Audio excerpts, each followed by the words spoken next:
নিজের স্ত্রীর সাথে সর্বোচ্চ সুন্দর ব্যবহার করতে হবে ভাইরা। আল্লাহ বলেছেন ওয়াশিরুহুন্না বিল মারুফ, তাদের সাথে সুন্দর আচরণ করো।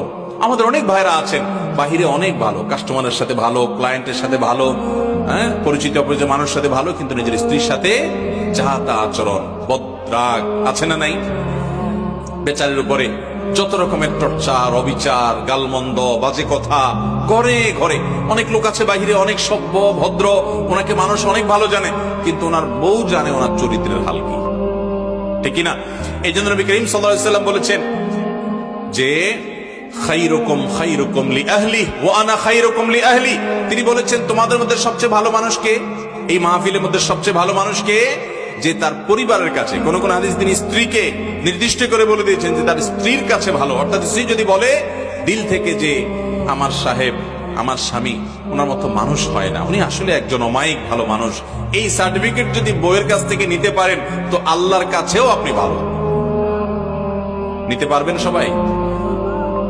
যায় বাসায় বউকে জিজ্ঞাসা করবেন যে হাদিসের